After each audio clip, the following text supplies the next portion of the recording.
Hey, what's up, everybody? Friday night. Yours truly is on fumes. Anybody that's overseas with a little bit of a time difference, you probably were up last night watching me tweet at 4 o'clock in the morning. Hectic night last night. But I am back. What's going on? Dayhawk, $6shirts.com. That's where you can get that shirt, by the way. Do you notice? If you missed yesterday's show, do you notice? I don't look yellow anymore. I don't look orange. I don't look like a Simpson. I don't look like Trump's hair or his face. I don't look like I have jaundice. You could all thank Mish.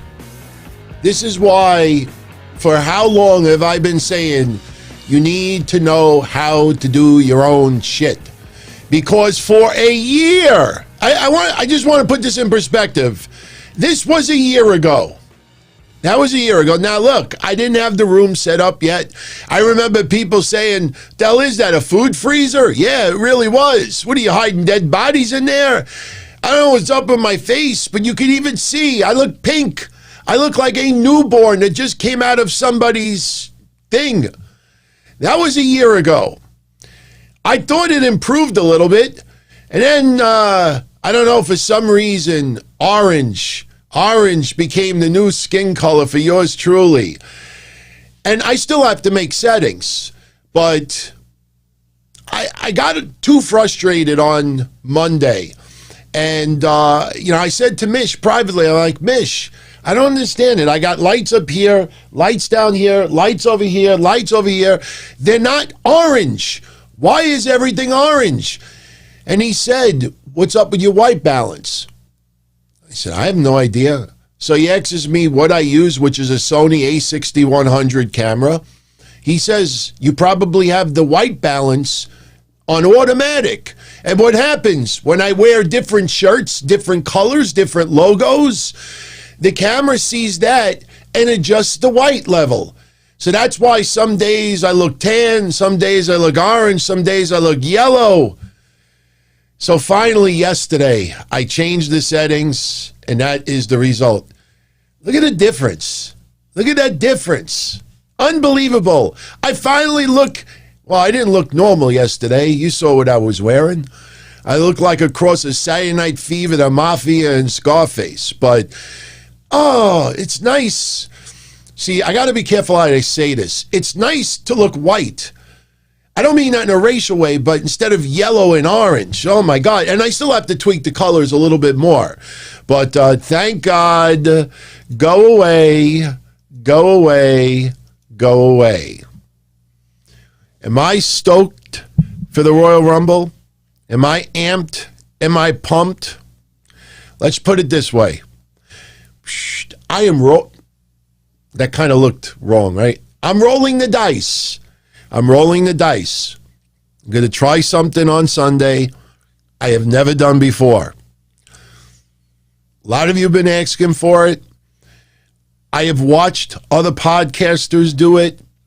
It's not that difficult. As I told all of you, I got a nice laptop right here. When I used to have to do all the audio work for Kev shows, the laptop's sitting here doing nothing.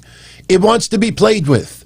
So I figure Sunday, I turn the laptop on, I put the Royal Rumble on. We'll keep the volume low so we don't have to worry about any copyright issues on YouTube. And if you're around Sunday night and you want to have a little bit of fun, this is going down. We are doing the watch-along, everyone.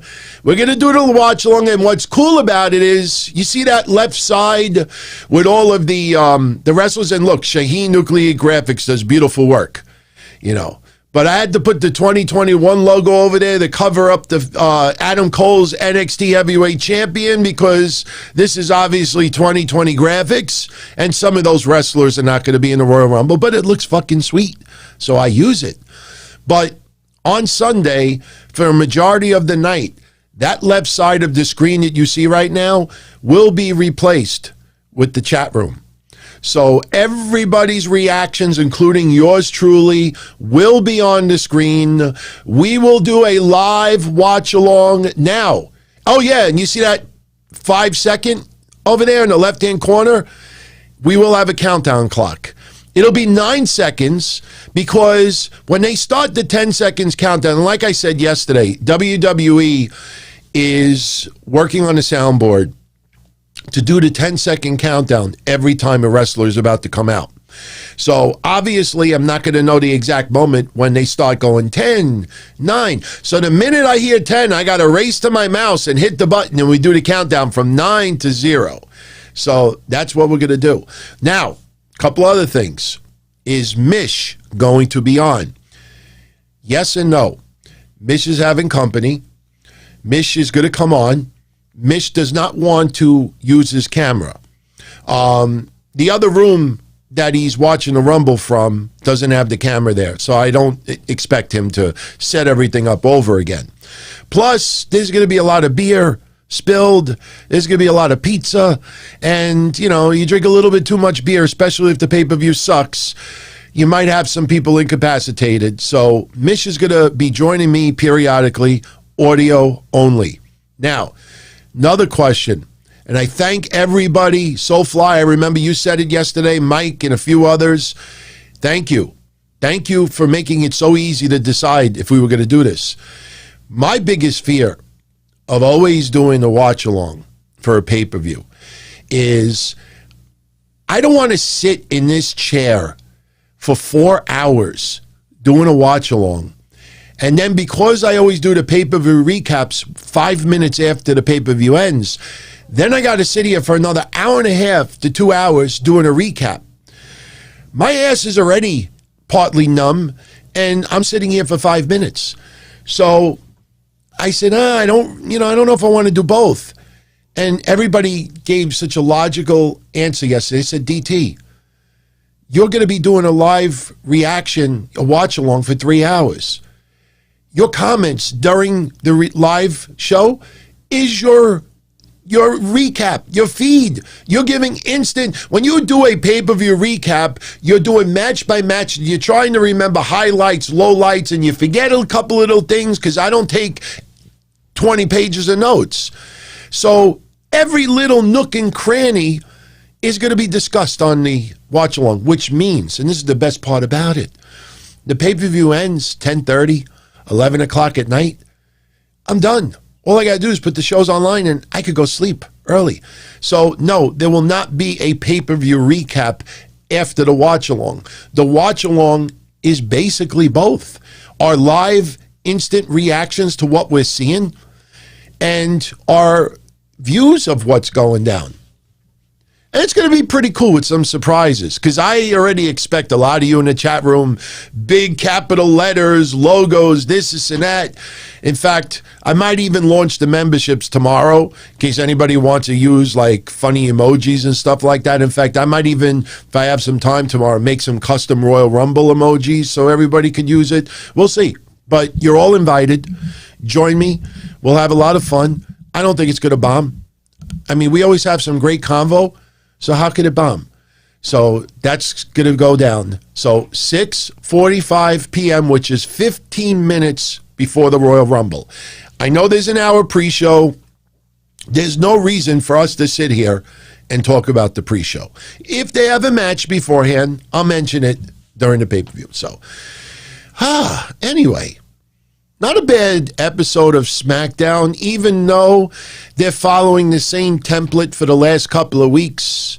You know, multiple wrestlers wrestling 2 and 3 matches. And you think, if you were sick of The Miz and Morrison, think of all the segments you got Monday, and then 4 days later, you got it again. I like Miz and Morrison. You know, there's things about how they're being utilized, which annoys the shit out of me. And when we get into pay-per-view predictions later on, you will hear me say again that I believe Drew McIntyre is going to pin The Miz at the Royal Rumble. So Goldberg loses, but he doesn't lose. By the way, anybody out there check out the clips that are floating around between Ryan Satin's interview and WWE's just highlighting Drew versus Goldberg. Goldberg's son fucking grew And this is, bring up Brody Jr. Brody Jr. is 8 years old. I mean, in 2 years, people are going to be like, holy shit, that's him? I saw Goldberg's son. And because it feels like yesterday when he was fighting Lesnar and Kevin Owens and going for the Universal title, even a year ago, his son has grown. You go check it out. You'd be surprised. That's how fast time flies. That's why I always say, you know, we always like to veg out once in a while. You know, you like to relax, take it easy, but don't waste too many days, seriously. Because you waste days, it turns into weeks and months, and you know the deal. So tonight's show here, I'm going to get into SmackDown a little bit. I will give you my Royal Rumble predictions. And I'm also going to get into the ratings with AEW and NXT. I know a lot of you out there are really curious about this week's numbers because NXT, you know, as I brought up yesterday, my predictions for the ratings were off. Absolutely, they were off. I gave AEW too high of a rating and I gave NXT too low of a rating. But my prediction for the combined rating was 1.452 million viewers, 1,452,000. The actual rating was 1,454,000. So I was off by 2,000 votes, 2,000 viewers. But here's the thing. A lot of people out there, and you know this happens every week, you get the people making excuses. And the one going around since yesterday is, oh, there was no feed. There was no feed for the first 18 minutes with Eddie Kingston and Lance Archer in a lot of areas. Yeah, it was mostly digital media. You had a little bit outside of it, but not enough to make a dent. So for people out there that are blaming that, when we get into the quarter-hour ratings, you're going to see a trend that we've been talking about for about 6-7 weeks now. And it's no secret. This trend seemed to start right after they totally started ruining Jon Moxley's character in AEW. And right after they started doing this twist with the Inner Circle. You know, so we'll get into that a little bit later. Now, SmackDown tonight, obviously the go-home show for the Royal Rumble. No major surprises. As far as added names in the Royal Rumble matches, I'm not looking at my notes yet, but if I remember correctly, the only two names that were added to the men's Royal Rumble today that we did not have before SmackDown was King Corbin and Dominik Mysterio. They are in the Royal Rumble. So I think we have now 16 or 18 names out of 30. On the women's side, I think we only have 12 names out of 30, and no additional names were mentioned today. Now, tomorrow, I think it's 8 p.m. Eastern, WWE Backstage returns. Paige is going to be on it. Yes, Twitch page. You're going to have, I think, Booker T, and you're also going to have Renee Young. Now, something I totally forgot to mention last week. When they announced Paige, a lot of people were like, wait a minute. She's got this whole thing going on with WWE and Twitch right now, and she's doing her own thing. Like, you know, why are they bringing her back? Hey, wait a minute. Renee is no longer in WWE. In fact, they're kind of teasing like she may go to AEW, this and that. Well, here's the thing. This is Fox bringing them in. And if you look closely online, the WWE on Fox and those social media channels, they're the ones pushing this more than anything else. Of course, WWE's pushing it because they got this crazy multi-million-dollar deal with Fox. They're not going to just, ignore them and act like they don't exist. No, they're going to acknowledge it. They're going to suck it up because there's money involved. But that's the deal more than anything else. Now, tomorrow, they're going to reveal who's going to be number 30 on the men's side, and they're also going to reveal who's number 1 and number 2 on the women's side. Now, like I said, I'm going to do my predictions later. But I will tell you right now, after SmackDown tonight, I kind of think that Bayley and Bianca Belair may end up starting off number 1 and number 2. And if you remember what I said, I think it was Monday, I think Bianca Belair, it's a little too soon to have her have that WrestleMania title match. I know she's on some decent momentum. The WWE special they did on the network was awesome. I mean, she's riding so much positive right now, but still, she is very new to the WWE universe. Not everybody follows NXT. Plus, even when she was brought up to Raw, they did not use her very much. They just, they had to find their spot. And I'm glad they did. But I think another year under Bianca Belair's belt will just make her that much more. I hate to use this term, but I've used this term for about 15 years now. You don't want WWE to blow their load now so quickly. And then where do you go from there? So I think, maybe Bayley and Bianca Belair start 1 and 2. Bianca Belair at least. And she'll get very close to the end. But a lot of people think that Bayley may end up being the one to eliminate Bianca Belair, possibly. Who do I think is going to win the Women's Royal Rumble? I will tell you later. So, anyway, let's talk a little bit about SmackDown, just to fill in the blanks of what we did earlier. What we said earlier. We, like I had mentioned, we had multiple matches with the same people in it. Started as a one-on-one. A lot of people really looking forward to Daniel Bryan and AJ Styles. Oh, suddenly the brand invitational is backed. And I thought of something today. And look, I'm not going to do things in order, but I want your input on this. Roman Reigns, Kevin Owens, last man standing match.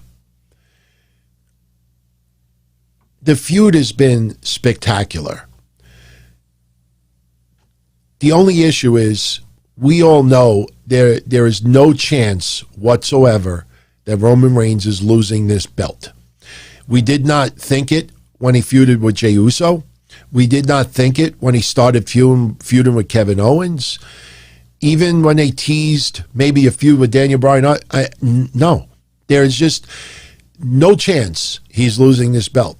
So basically, since Roman Reigns has been champion, the big question is, okay, since we know he's going to win, how is he going to win?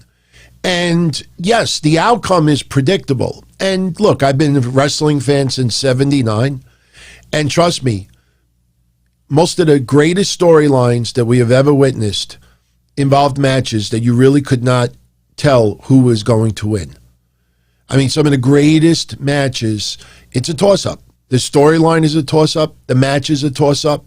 It is very, very, very, very, very rare to have like greatest matches where you know going into it there is only one outcome and one outcome only.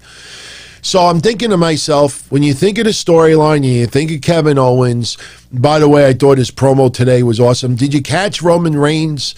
I don't think Kevin Owens' father is deceased, but Roman Reigns, when he first started talking about Kevin Owens' family, I could have sworn he said to Kevin Owens, how was, your dad, or how, I think he might have said the past terms. Like I said, I don't follow his family closely.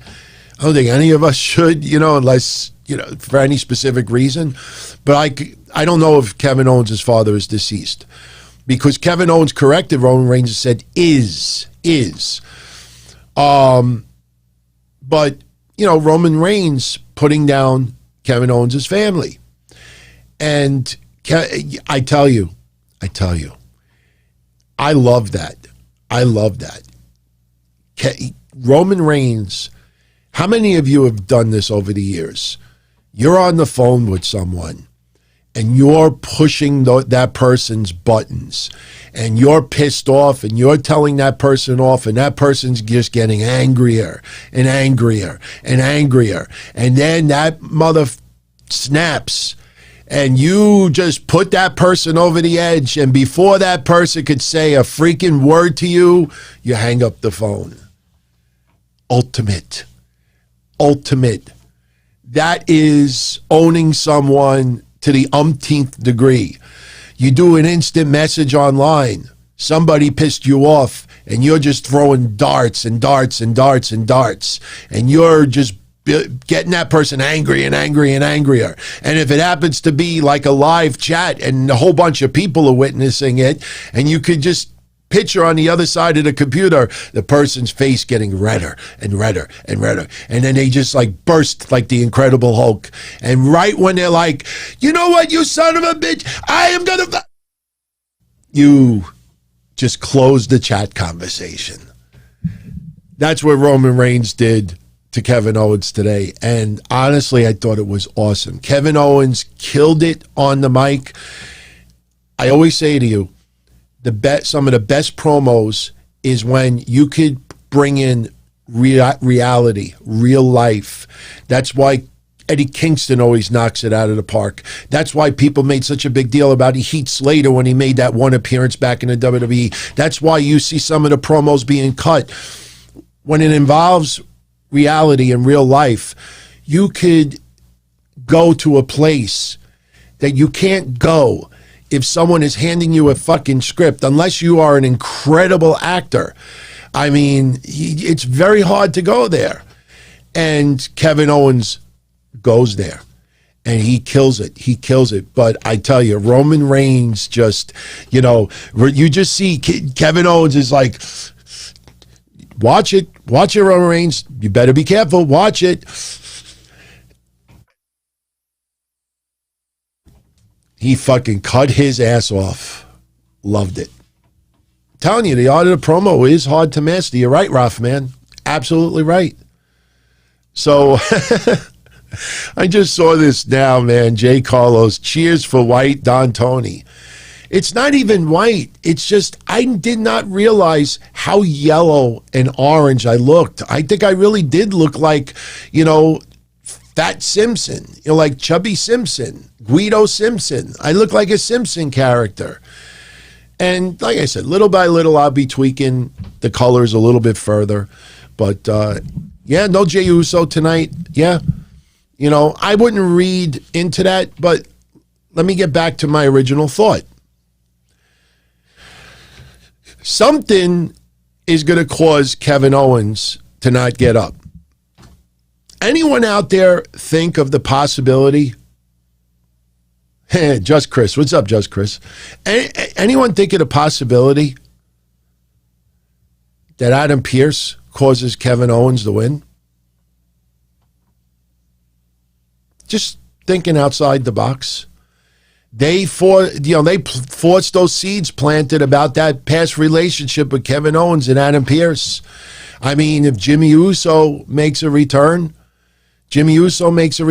maybe Adam Pearce reluctantly does something because Roman Reigns. You gotta think about things like this. When Kevin Owens brings up the Mafia, all right, trust me, I've been around legit people, wannabe, cardboard, fake people, and one thing is that when you're like part of the mob, you pay people off.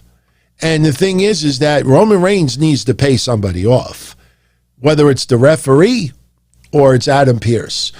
The only problem is, here's the only problem with this. If Adam Pearce does something heelish, what does that do with his future character? He can't just show up on Raw and announce matches. He just turned, so something, I don't know. Thinking about it, trying to figure out exactly what's going to happen. But, we'll see. James Earl Cash, what's going on? Little roll call. Darren Gordon Hill, David Levy, Austin Nance, SoFly, Bemore, Raffman, Philip Promoter, Mystery Man, VJ, Devin, James Earl Cash, as I said, Benjamin. You could all thank Benjamin. Benjamin was the one on my ass more than anybody else, like, DT, you're orange. This week you're yellow. This week you're orange yellow. What's up with your colors? Benjamin gets it. One fall, what's going on? Roger Rubio. By the way, Dorian, Lion, Sterling. I know I'm calling you all by your first names. Ken, terminated by DQ. What's going on, brother? I mailed out some of the prizes today. I mailed out 3 of the Chris Candido books. We'll have Johnny Candido on shortly. Soulfly, I got your bobblehead boxed up, ready to go. It'll go out Monday. And 2 prizes from last night. As of this afternoon, I didn't get your emails yet with your addresses, so those will go out on Monday. So, Kevin Owens, Roman Reigns, loved the interaction today. I don't care that Roman Reigns is going to win the belt. I mean, retain. I just want to see, like, it's like when you buy like something already prepared, like food. It's already prepared. Sometimes you wish you could go in the kitchen and see how it's made. Sausage.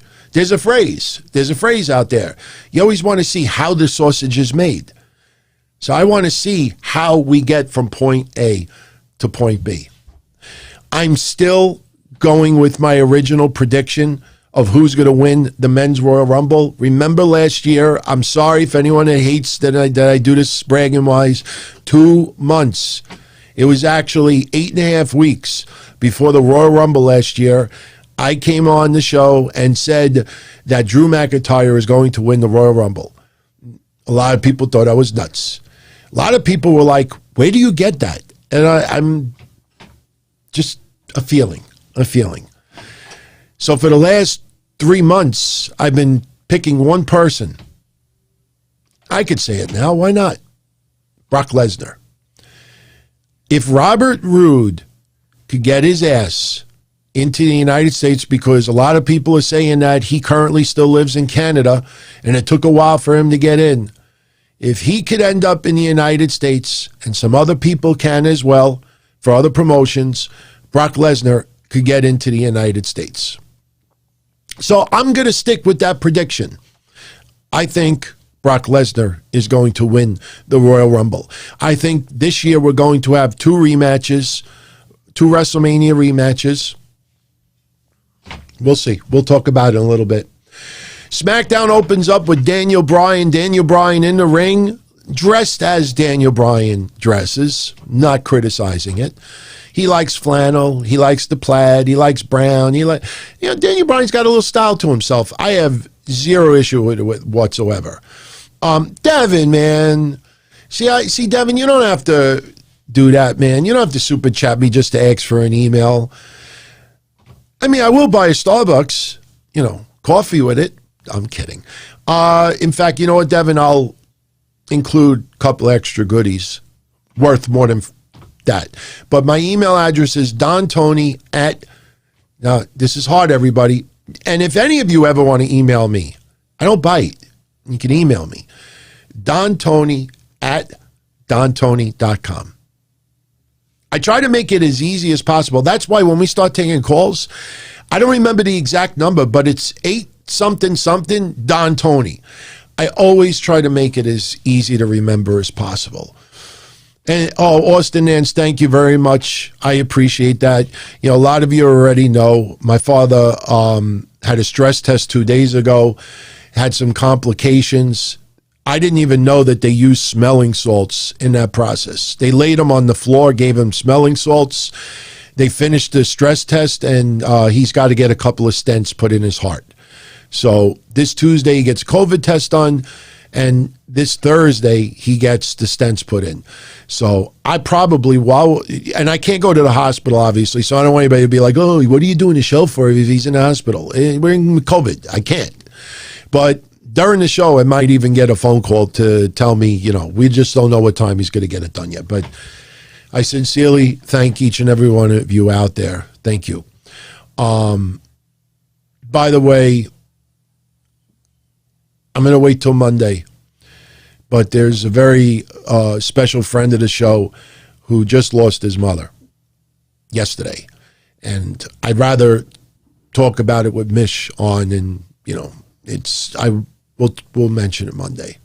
But I know some of you already know who it is, but so getting back to SmackDown. SmackDown opens up with Daniel Bryan. You know, he does what's the annual tradition. Right before the special pay-per-views, you basically run down what the pay-per-view is about. Oh, I'm in the Royal Rumble. I got to eliminate 29 other men. And he mentions that of all of his accolades, he's never won the Royal Rumble. So, you know, he feels he's ready. His hips. I look like that little beaver thing, Gopher from Caddyshack. You know, Gopher. His hips are ready. Otis, Chad Gable trained him well. He's interrupted by AJ Styles with almost. I know almost. I say almost. Almost. They change it a little. I like to say almost. But hey, if it's almost, we got to respect it and say almost. But AJ Styles comes out, kind of, you know, makes fun of Daniel Bryan because Daniel Bryan in his promo said he doesn't know how much time he has left in the wrestling ring. And AJ Styles basically taunting him, you know, it seems like you already have 1 foot out the door and blah, blah, blah, blah. And AJ Styles, because of the brand, you know, invitational, he issues the challenge to Daniel Bryan tonight, one-on-one. Before, you know, they actually have the challenge accepted, AJ Styles shoves Daniel Bryan. Daniel Bryan tries to get at AJ Styles, almost gets in the way, and pretty much we know later on we're getting AJ Styles versus Daniel Bryan. So looking forward to it. I'm surprised at how many people are predicting Daniel Bryan's winning this Royal Rumble. I like Daniel Bryan. Big fan of Daniel Bryan. Would have no problem if Daniel Bryan won the Royal Rumble. I just don't see it. I think the reason why a lot of people are saying that is because there were a couple of times this year they teased Roman Reigns versus Daniel Bryan, but never went with it. So I think a lot of people think that those teasers were seeds being planted. I'm not so sure of that. The problem is who challenges Roman Reigns. You know, I've been saying Big E for the longest, and Big E, there's still plenty of time for him to lose his championship. I personally think Big E, if he's going to challenge Roman Reigns, will win the Elimination Chamber. And I kind of still leaning towards there. Obviously, in 48 hours, we will know what ended up happening. But a lot of people think Daniel Bryan. You know, it's just, for me, and I'm just being very sincere right now. For me, if Daniel Bryan takes on Roman Reigns, I just don't see Daniel Bryan defeating Roman Reigns and getting that belt back. I just don't feel it. Because then I say to myself, okay, and then what? All right, what? A rematch feud and then Roman Reigns gets the belt back? I'm not sure how I feel about that. But with Big E taking on Roman Reigns, it's really a toss-up to me. One side says to me, oh, I could picture that WrestleMania moment of Big E winning and everybody, you know, almost like when he won his title now. They hold him up in the air and it's such a feel-good moment.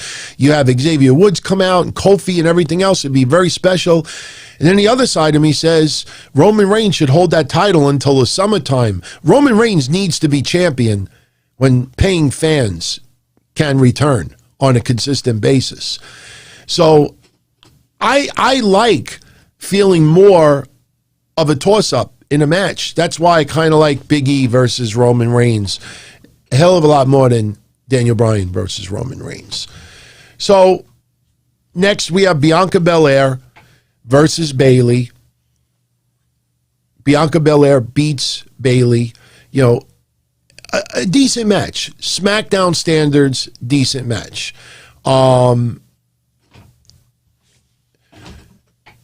You know, this is to a lot of, you know what, before I even went live, a lot of you were saying, you know what? Yeah, I could see Bayley eliminating Bianca Belair at the Royal Rumble. I mean, I'm not 100% sure it's going to be Bayley and Bianca 1 and 2. I almost could see Bayley coming in later and eliminating Bianca Belair. Or maybe Bayley gets eliminated earlier and she hangs around ringside and nobody knows about it. And then she causes Bianca Belair to, you know what? I just thought it. Great English, right? I just thought of it. I could picture Bayley and Bianca Belair brawling early in the Royal Rumble. Bayley gets eliminated. Bayley hides under the ring.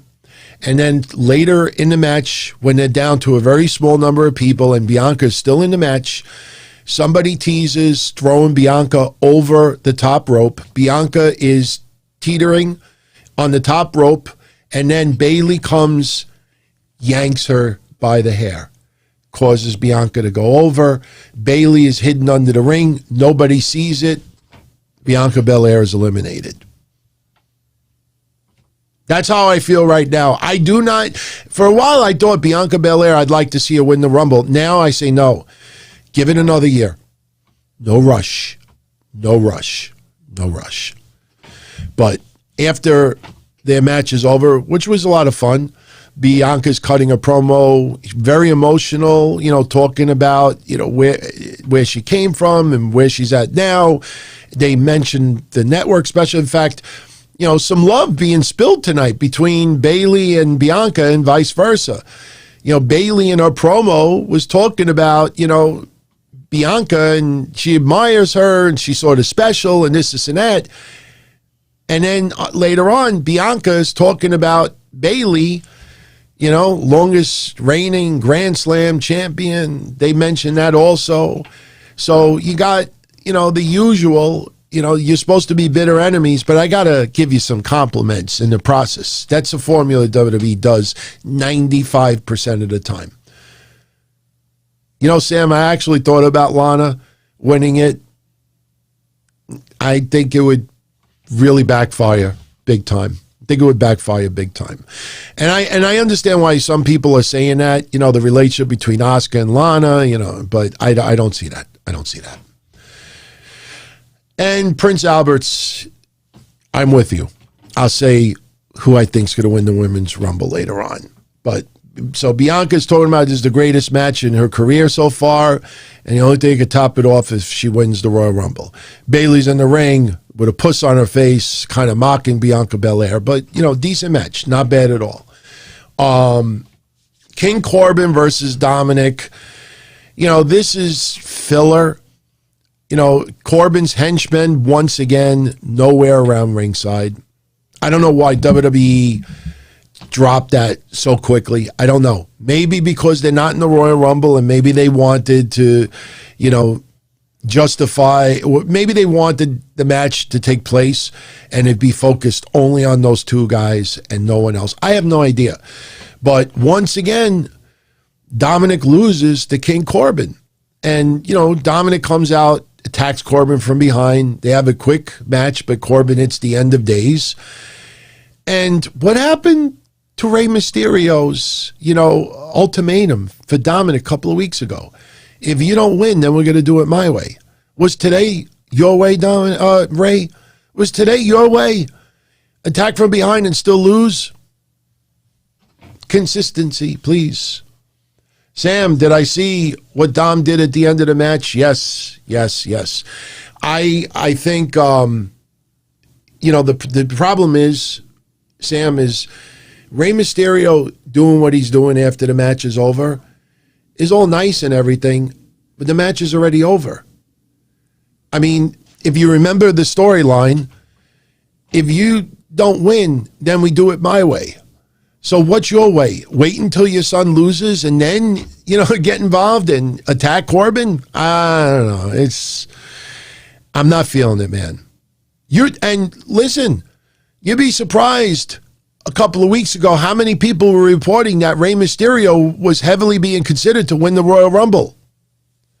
I don't see that anywhere. Rey Mysterio right now is doing fine with his son.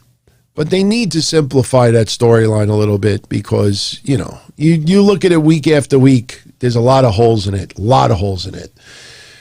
Dominik turning heel in the future, Austin? Yeah, it's a possibility. I mean, I thought he was going to join up with Seth Rollins. By the way, I believe Seth Rollins will be one of the participants in the Royal Rumble. So when we get into predictions, I'll get into that a little bit more. But I thought Dominik early on was going to turn on his father and join up with Seth Rollins. They didn't do it.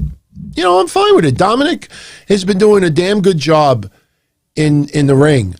I mean, you know, when he first came in, I mean, 99% of everyone out there had no idea if this guy could wrestle at all. It was almost like a hidden secret. You know, it's like the secret recipe of Kentucky Fried. Nobody could see it. It's a secret. And he's doing a damn good job. I don't care, Sam. Dom tapped Baron Corbin and said, good match. Doesn't matter. He lost. The formula is to win. He lost. The formula is to win. You win. That's it. You do stuff after. I don't care. Nice match, bad match, attack, shake hands, respect, no respect. Doesn't matter. In the record books is what it matters. So, and if anything, Dominik should have gotten the riot act read to him by Ray. It's about winning. Especially going into the Royal Rumble. You know. Big E in the back, Sonya Deville. Miz and Morrison show up. And Sonya Deville says that Adam Pearce is off because of what happened last week. Even more why I think Adam Pearce is making an appearance at the Royal Rumble. Has anyone out there? Yes, Phil, Sonya looked fine today. Sonya, I'm really happy that she's back. And you know what? Even though in storyline, her idea of booking the one-on-one match, then the 6-man tag match, then the 9-man tag match, then the 10-man tag match, because Sheamus, I guess, was taking a dump in the back, couldn't come out right away. You know, that storyline. She looks like she's happy. I'm glad that she's back. I'm glad that she's in a better place. I could only imagine what this woman went through having that psycho showing up at her house. And I always say it, and I'll continue saying it, and I'll never stop saying it. Always remember that there was a second person in that house, you know, and that person, that psychopath, Lord knows what he would have done to Mandy Rose if he realized Mandy Rose was there. I mean, it's just, thank God, you know, they caught him, they got him before anything could happen. So, because like I said since day one, you know, Mandy Rose has gone through some big time trauma as well. And for all we know, that could be a little bit why they have taken baby steps with her out there. So we really don't know. We really don't know. And thank you, everyone, because, you know, for the compliments. And it's so easy to just focus only on Sonya Deville and forget that Mandy Rose was not only there, but she, you know, she's witnessed everything as well. And that guy, if you know the whole backstory to this, what that guy would have done to her, I don't even want to think about it, man. So anyway, Miz and Morrison is there, and they're making little jokes about the stock market and GameStop and everything like that. And that GameStop stuff is nuts. Somebody almost convinced me to use one of my credit cards and buy a little bit of stock today. You know, I don't want to get into the stock over here. Tonight's wrestling show, we could always get into it next week. But a lot of people are treating the stock market like right now like going to a casino. They're going to a casino. And for people out there that are still very confused what's going on with the stock market and some of these stocks, I explained it to someone earlier today, and I think the best way I could give you all advice is if you replace the word stock with a can of Lysol or toilet paper a year ago.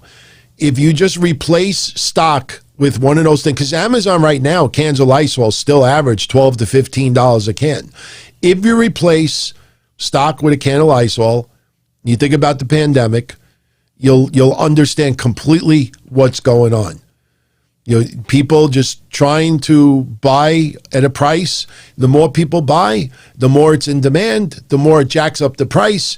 Then you try to sell high, and then a lot of people sell at the same time. That causes the price to nosedive. You have your profit. When it nosedives, you go down there, you buy it all again, and you buy it at that low price, and hopefully everybody wants the Lysol so badly that the price goes back up sky high, and then you sell it again when it's sky high, and then the price, when you have a ton of people doing that all at the same time, that's what happens. The problem is people get greedy.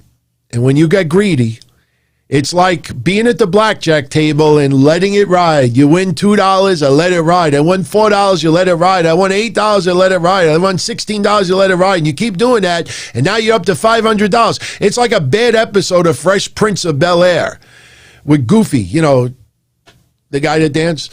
He, I just let it ride. And then he loses it all. It's the best way I could describe it. Yes. Look, Darren, if it's not illegal, and if anybody out there could make a killing in the stock market, good for you. Good for you. Because without getting into politics today, you see all these government people, whether they were pro-Trump, anti-Trump, left, right, middle, whatever it is, everything that's going on with this pandemic, they have their jobs. They go out to eat when no one else can. They go get haircuts. They go do whatever the fuck they want to do because they feel that they are higher than us. And as a result, they have the right. And that's why, like I said, early last year, that's what I gave the government. I care less about Trump, could care less about Biden. I care less about anybody. I actually, right now, as weird as it sounds, I kind of like Bernie out of all of them because Bernie means well. So, but anyway. So Morrison, Miz are there, gets into it with Big E a little bit. So we're getting something later on. Reginald approaches Sasha Banks, offers her a bottle of wine. Sasha wants to know from Reginald, what's a good wine for Carmella so she could drink it with a busted jaw. And, I've noticed it for a while now, but you could hear this manufactured laugh from Sasha Banks, and good for her, man. Good for her. She, it's not easy to fake laugh.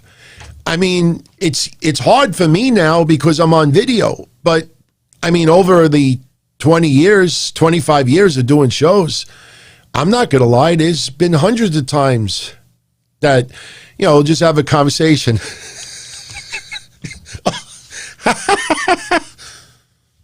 Fake laughs, or exaggerated laughs. But she's got this one now, and she's like, ha, ha, ha. You know the laugh I'm talking about with Sasha, right? I want to know what kind of wine, so, what she could drink with a busted jaw. Ha, ha, ha. That fake laugh is funny from Sasha. I'm warming up to Sasha Banks. I mean, everybody knows, but seriously. Oh, no, Muttley. This is Muttley. I can't do it with glasses. That Muttley from Dick Dastardly, I think it was. See, if I'm more tired and I'm wheezing, then I could do it even better. But whew.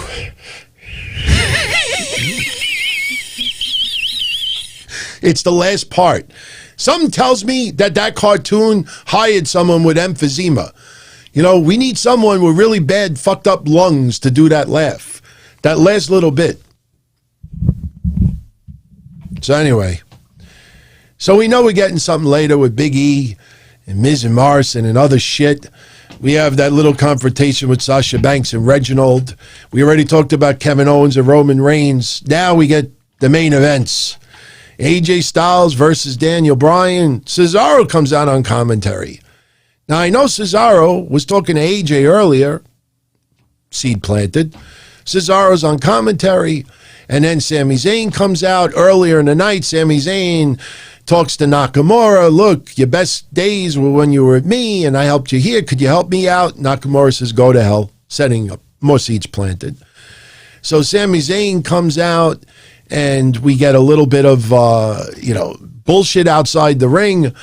And next thing you know, someone gets thrown over a table. And who was it that Cesaro kicked?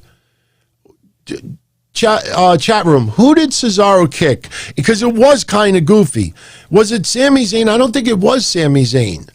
Because somebody came out at ringside and got knocked in the announcer's table. Big E, thank you. It was Big E. And Cesaro looks at him. He's like, what are you doing?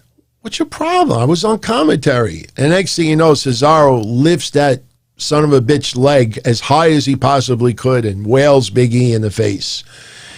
And we get this whole clusterfuck outside the ring. We go to break. We come back. I have to look at my notes for this one because it changed so many times. We had Daniel Bryan. No, wait. What match was before that? We had Daniel Bryan, Big E, and Nakamura. No. Yeah, we had Daniel Bryan. We had Daniel Bryan, Big E, and Nakamura versus Sami Zayn, Cesaro, and AJ Styles. That was the second match. So we got a 6-man tag. That's going on. The next thing you know, you got Otis come out. First, Miz and Morrison's music hits. They get involved in the match. Remember earlier, Big E went at it with Miz and Morrison. You see all the seeds that were planted today? Kind of generic seeds. Cesaro's talking to AJ. Oh, that's why I'm at ringside. Oh, Big E comes out, confronts us. Sami Zayn comes out. Big E, not my champion. So Big E knocks out Sami Zayn. Miz and Morrison come out because Big E attacked him earlier. And then, it goes further. So that match ends in a disqualification with the baby faces winning, the good guys winning. We go to commercial again. We come back, and there's 9 people in the ring now. 9. And you realize quickly we're getting what WWE's been doing the last couple of weeks. Using multiple people in multiple matches to make it look like it's a loaded card, and you're using probably half the wrestlers you normally use. That's why some people have 2 segments, 3 segments in the back when you think about it. So now we have Daniel Bryan, Big E, Nakamura, Otis, only 4 people, versus AJ Styles, Sami Zayn, Cesaro, Miz, and Morrison. So it's a handicap match. 5 on 4. Heels have 5. Good guys have 4. And then later on in the match, suddenly Sheamus's music hits. And it was funny because to me, it looked like, okay, Sheamus was probably taking a dump in the back and couldn't start the match off right away. And he gets into the match and, ends up he hits the bro kick to Sami Zayn, and the good guys win. So Daniel Bryan got 3 wins tonight, officially in the record books. So now Miz and Morrison, they attack Sheamus, and we got more Braun, and now Braun Strowman comes in. And they're talking about how jacked he is, how cut up he is, Braun Strowman looked great. And he just cleaned house, and that was your episode of SmackDown. So yes, Braun Strowman is in the Royal Rumble. So we are officially at 20 names. 20 out of the 30 names for the Men's Royal Rumble have been announced.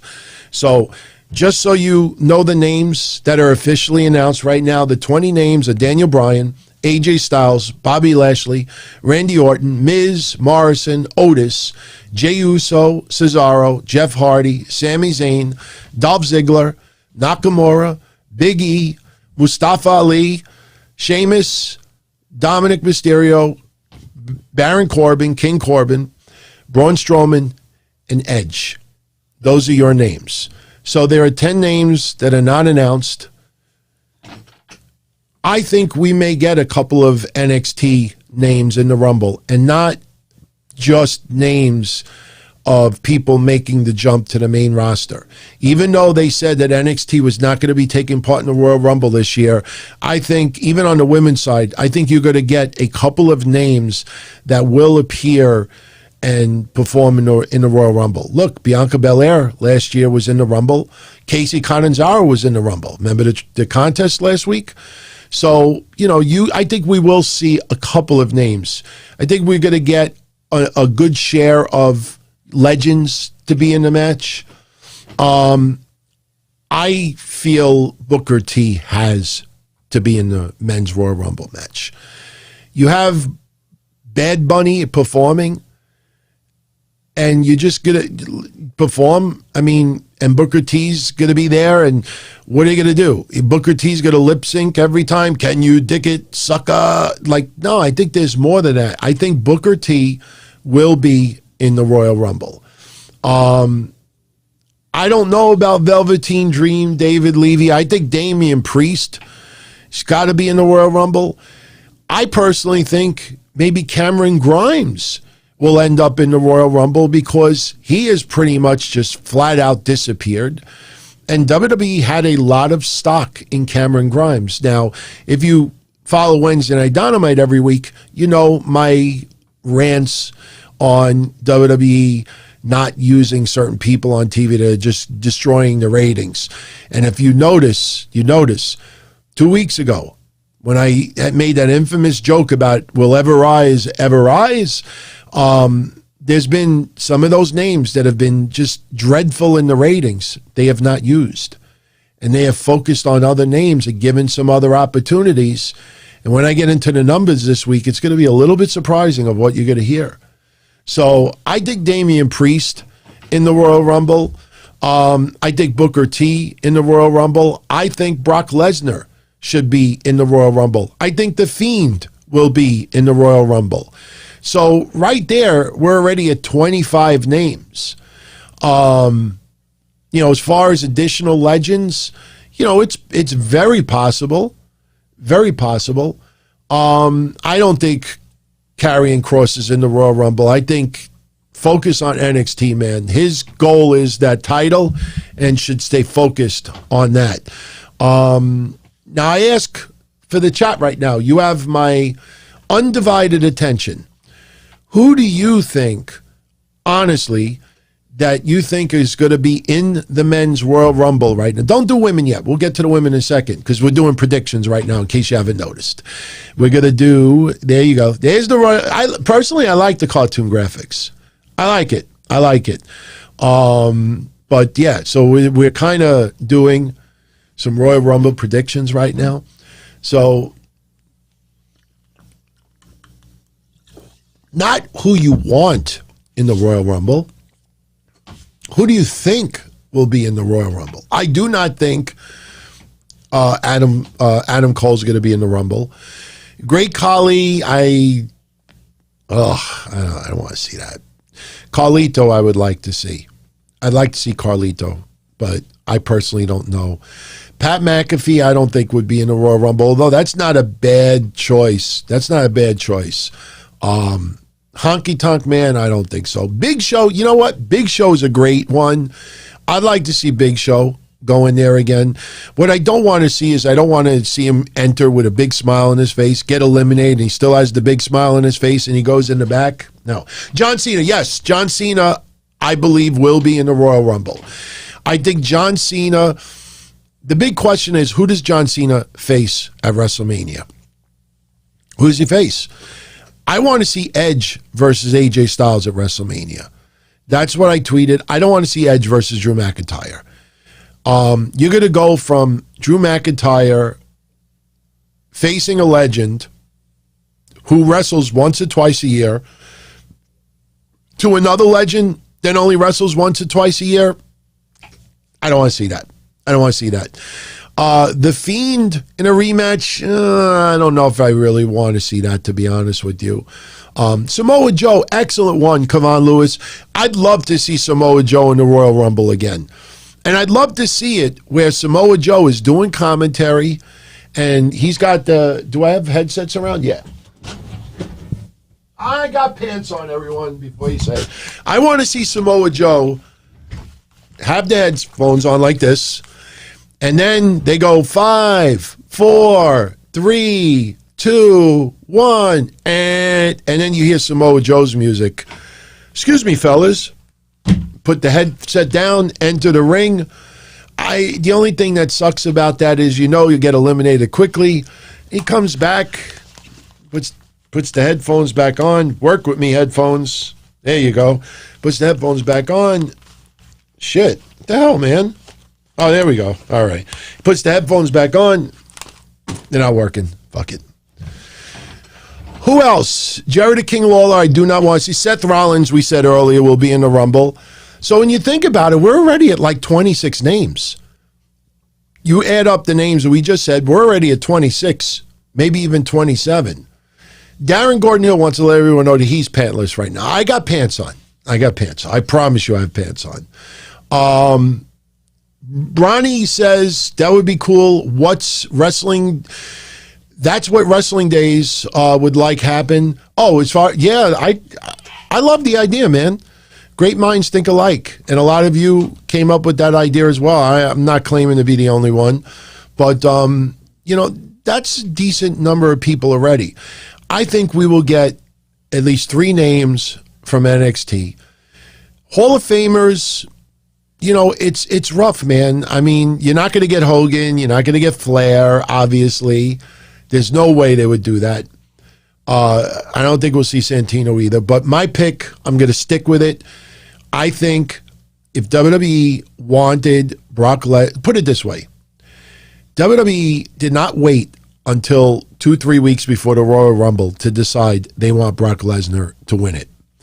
If Brock Lesnar returns at the Royal Rumble, trust me when I tell you, especially with COVID, I know a lot of wrestling websites like to try to make fluff pieces out of it and everything, but there is a long-ass procedure that is involved to get somebody in, especially from Canada, and you really have to pretty much convince that they're considered an essential employee as well.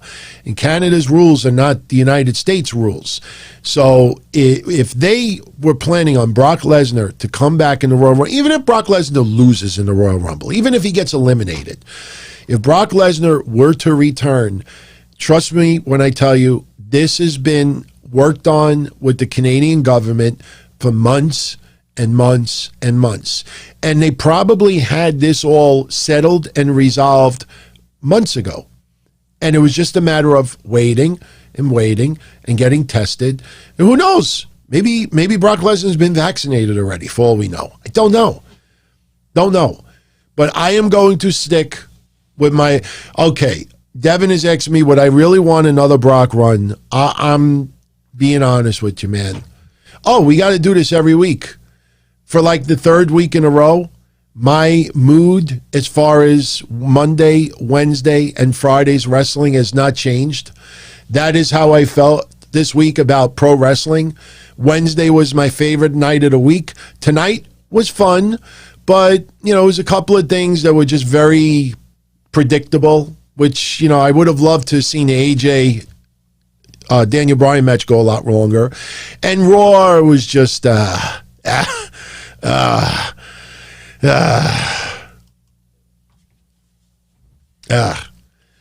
So, put it this way. When every week we feel like that about Raw, you mean to tell me bringing Brock Lesnar back, giving him a couple extra bucks, and remember, and this is why I like the Brock Lesnar idea, something nobody's thought about. If Brock Lesnar is back, he's not flying back to Canada every week after Raw is over. That's why I say, if they arranged for Brock Lesnar to return, it's not just returning at the Royal Rumble. It's where is this guy going to live for the next month or two? At minimum, 3 months possibly. So he has to have some type of residence set up in Florida. So we don't know if Brock is returning. But the reason why I am fine with the Brock Lesnar return if it happens is because he will be in Florida or an adjoining state for the next couple of months. So he will be available and local pretty much every week. So I don't think you're going to have a situation where Brock shows up 1 week, doesn't show up for a month. I don't think you're going to get that. They're not going to send him back to Canada.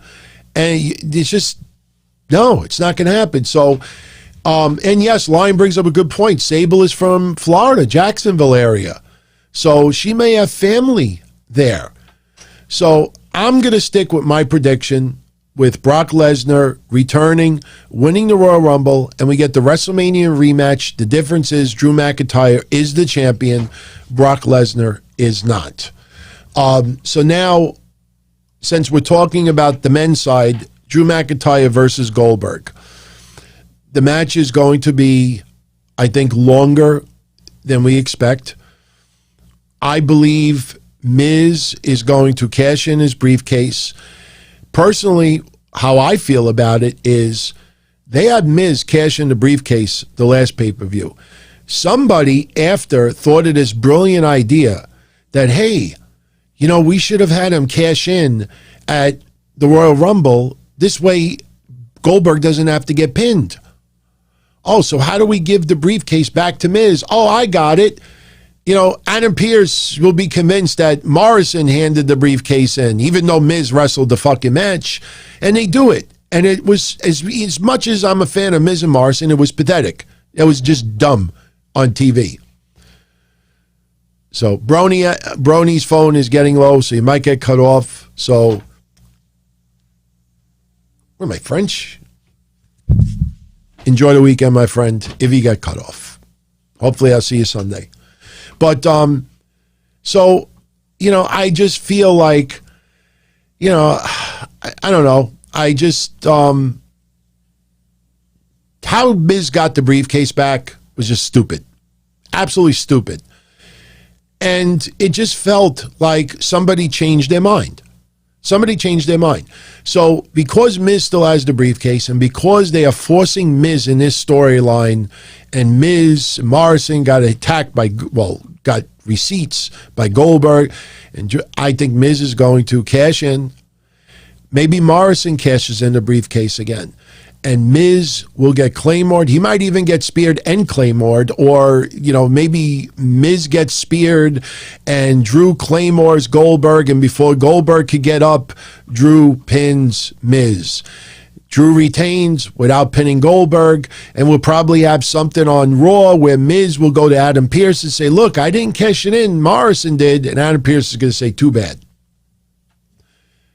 And if that happens, then you could see WWE just change their mind about the cash-in.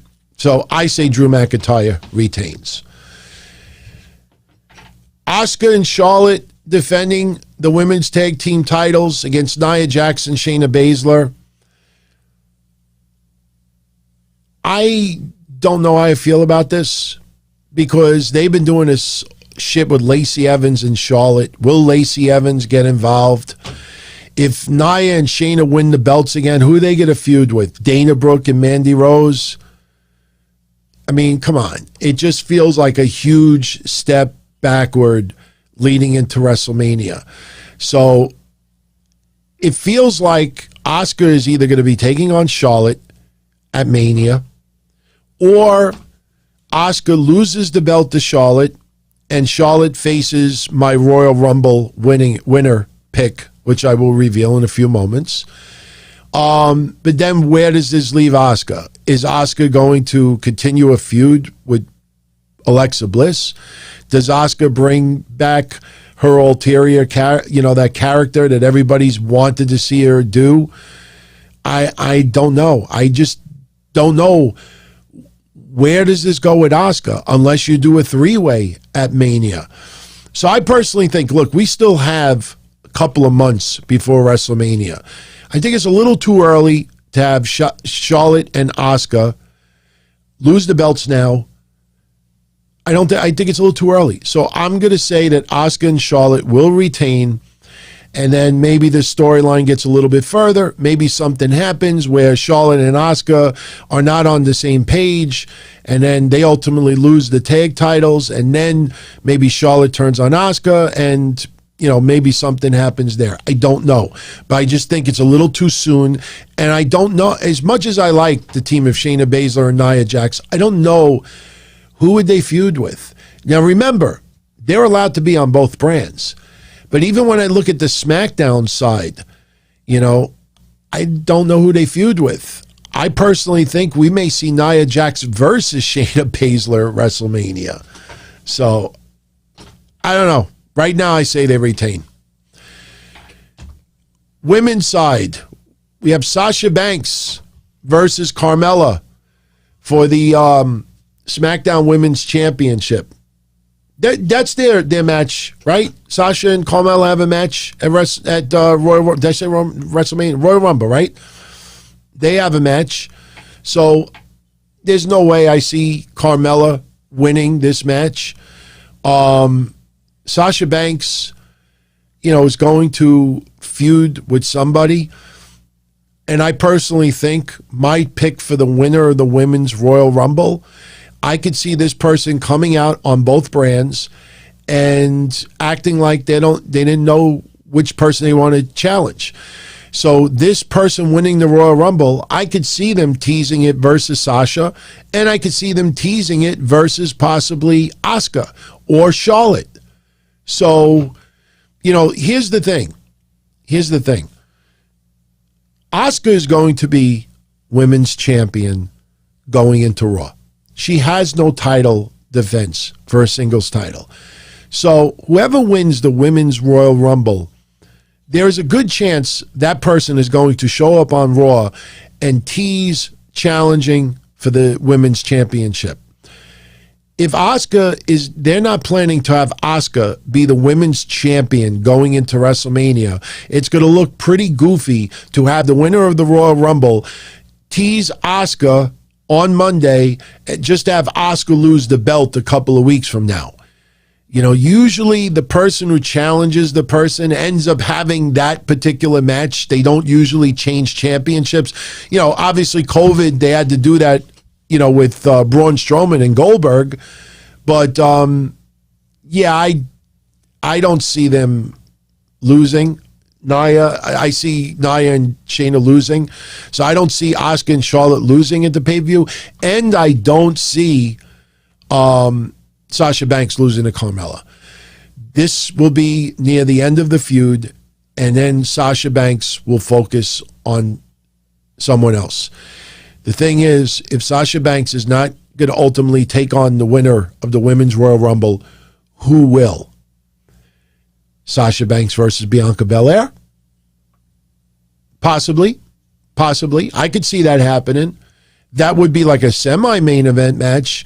So you could have Bianca Belair win the Elimination Chamber and Bianca Belair takes on Sasha, because Bianca can't choose which champion she could face. She's in the SmackDown Elimination Chamber. She could only fight for that. But then again, no, you can have both brands, but if you're a SmackDown wrestler and you win, you could only challenge the SmackDown champion. I don't think Ronda Rousey returns. I don't think so. If Brock Lesnar returns and dominates and wins, I think people would get awfully angry to have Brock Lesnar win and Ronda Rousey win. It would shake shit up, no question. But I don't see that.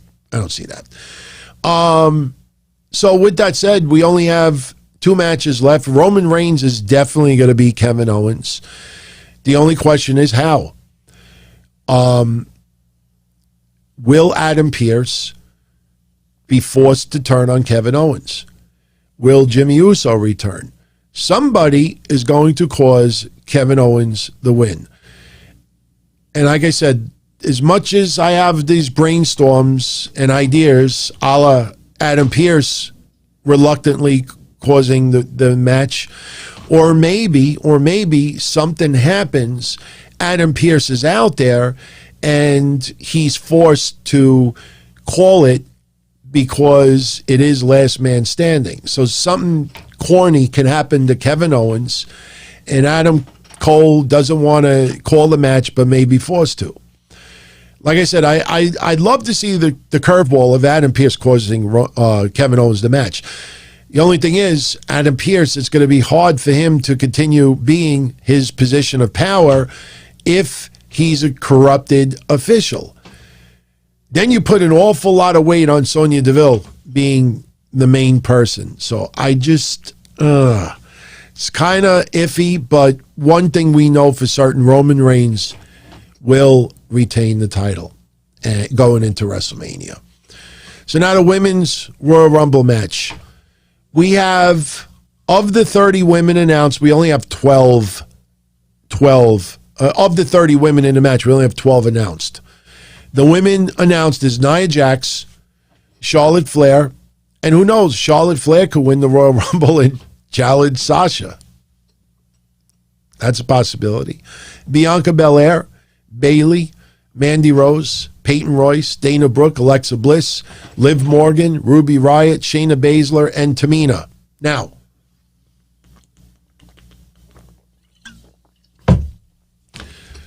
Asuka's not in the Women's Royal Rumble because she's a women's champion. Sasha Banks is not in the Women's Royal Rumble because she is a women's champion. Carmella is not mentioned in the Royal Rumble because she's fighting for the championship. But Charlotte is in the Royal Rumble, and so is Nia Jax, and so is Shayna Baszler. Even more of a reason why I don't believe the titles will change on the women's tag side. Because you may have, I personally think you're going to see some miscommunication with Nia Jax and Shayna Baszler, and that is going to lead into the Women's Royal Rumble match later on. That they will brawl in the Women's Royal Rumble, and that will follow what happens earlier in the tag title match. So, on the women's side, name me some women, not that you want to see in the Rumble, who you think will be in the Women's Royal Rumble. Now, I haven't given you my pick yet. Beth Phoenix, yeah, I'd like to see her in the Rumble. You know, we don't know her views about, you know, the concerns with COVID still. We don't know if anybody's been vaccinated. I could see her doing a Royal Rumble. You know, she wasn't part of the Legends, you know, and she came back for the announcement of the Dusty Women's Tag Team Classic. But, you know, Beth Phoenix is a good possibility. I don't see Lita. Especially the comment she made recently about the live sex celebration on Raw. I don't think WWE will put her in the Women's Royal Rumble. Mickie James, I absolutely believe she will be in the Women's Royal Rumble.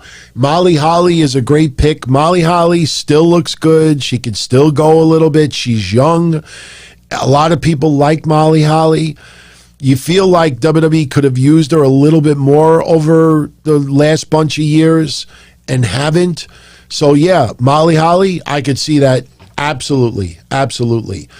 Kelly, that is a possibility. Eva Marie, if you're bringing Eva Marie back, put her in the Royal Rumble.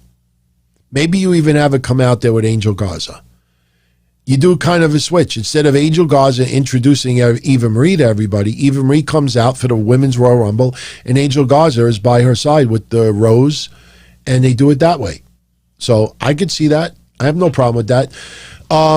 Alicia Fox, I don't see why not. Alicia Fox looks like she could still go. Alicia Fox definitely misses doing it. She's in phenomenal shape. So, you know, just going over the top rope is not going to be that big of a deal. So, yeah, Alicia Fox, I like that idea. Raquel Gonzalez, no. I don't see Raquel Gonzalez in it. I don't see Shotzi Blackheart in it. I don't see Indy Hartwell or Candice LeRae. I know tonight they were going to have a women's tag team match for the Dusty Classic. I think it was Ember Moon and Shotzi's match. So, especially if they're still in the Dusty Classic, I don't see them participating in the Royal Rumble. I do feel that one woman will be in the Women's Royal Rumble. And believe it or not, I don't think you're really going to see many NXT women in the Women's Royal Rumble and then brought back to NXT. I think Rhea Ripley is going to be in the Women's Royal Rumble. She will probably debut towards the latter part of the match, and that is my pick to win the Women's Royal Rumble. I would be fine with Rhea Ripley versus Asuka at WrestleMania. I would be fine Rhea Ripley versus Charlotte at WrestleMania. And if you really want to go one step further, I could see Asuka versus Charlotte versus Rhea Ripley at WrestleMania. I don't think anybody would have a problem with that. We know Charlotte and Rhea Ripley could go, and we know Asuka has a great match with anybody, and some people would love to see Rhea Ripley and Asuka go at it a little bit. Xia Li is not going to be in the Women's Royal Rumble. They kept her off TV the last 2 weeks, and they're still just establishing that character. You don't put her in a ring with 29 other women and then get eliminated. You just want her to show up, arrive, throw a couple of kicks, knock her opponent out, and leave with that spectacular entrance. So, I tell you, I'm a little surprised that you're not focusing on more women of yesteryear, because even with Evolution, they brought a lot of names back. But I think, as much as people want to see Trish Stratus in the Royal Rumble, I don't see that. I really don't. And that's a shame. It's a shame. But it would just feel just like a random, person enter. I think Melina could very well be in the Women's Royal Rumble. I think nobody would have a problem if Melina returned. I didn't see one person type Melina. Did anybody write Melina in the chat room? I don't think anybody wrote Melina. I think Melina could be in the Women's Royal Rumble. You're going to look. I think Naomi is going to return. If Naomi is able to work again, Naomi will be in the Women's Royal Rumble. I think you're going to see Mia Yim, Reckoning, in the Women's Royal Rumble. So when you figure it out, I think we've already come up with about 7 or 8 names, which means you still have 10 more to go. If Carmella loses to to Sasha early, I could see Carmella declaring herself in the Women's Royal Rumble. And wouldn't that be something if Carmella loses to Sasha early in the night, declares herself in the Royal Rumble, and wins it? I don't think that's going to happen, but I could see, I definitely could see Carmella declaring herself in the Royal Rumble. Mercedes Martinez, no. After what happened with Retribution and the interview she did recently, that she prefers to, be in NXT, I don't see her in the Women's Royal Rumble at all. Ember Moon, I don't see it in it either. Taya Valkyrie, that's a possibility. She just finished up with Impact Wrestling. That's actually a really good choice. Michelle McCool, she recently had COVID, and even though the Royal Rumble matches, you don't have to exert too much. We don't know, how much of a recovery she has had so far. So Michelle McCool is definitely not a bad idea. It's just a matter of how much she's recovered from COVID. By now, she's no longer has COVID, but, may take a little while. Becky Lynch, as much as I would love to see Becky Lynch, and trust me, with the watch along, I probably would pop big time. Once you open that Pandora's box again, you can't close it. If Becky Lynch is going to be in the Women's Royal Rumble, Becky Lynch is going to stay around for a little bit. And with a newborn baby, I just don't see that happening. I really don't. I wouldn't mind seeing Becky Lynch in it. Ivory, I think, unfortunately, is a little bit too past, her career. Medusa, I know lately she is, publicly, kind of criticized AEW for not bringing in more women's legends. And she's also asked WWE, when are you going to give me my retirement match? I don't know if she would be in the Women's Royal Rumble, to be honest with you. So, but, and the last name I will name right now, Tessa Blanchard. Tony, I think that's a great idea. That would be something, man. If Tessa Blanchard debuted in the Royal Rumble, that would be pretty freaking sweet. The only issue is, what brand is she on? If she just comes in, with a legend, it's different. Because the legends coming in, they're just, coming in and they go. With Tessa Blanchard, there'd be so much buzz, unless they say that she's a free agent and she's negotiating with all the brands. If she were to show up, she would be either Raw or SmackDown, not NXT. So, we'll see what happens. We'll see what happens. But I'm going with Rhea Ripley. And right now, it's just a matter of who she challenges. Personally, I would not be surprised if Charlotte is the women's champion by WrestleMania. And I think Rhea Ripley has the rematch with Charlotte. And this time, Rhea Ripley goes out on top.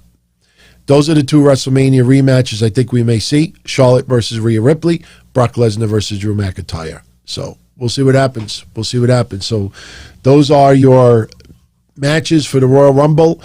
Now, remember, I will be here Sunday night, 6:45 p.m. Eastern, to do your watch-along. First time we're doing it, but I think we'll have a lot of fun. I don't see why not. And we'll be hanging out and chatting all throughout the night. So, and Mish will be coming on from time to time. So now we finish up talking about Wednesday's ratings. AEW and NXT, you know, a lot closer than anybody ever expected.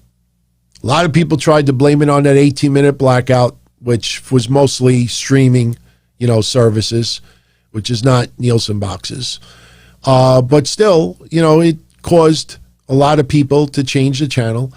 What I did this week that I don't normally do is I took the quarter-hour ratings for both brands and I put them right side to side to see how they fared against each other quarter after quarter after quarter. And it's an interesting little trend that you notice when you look at the numbers like that. But and I have last week's quarter-hour ratings too.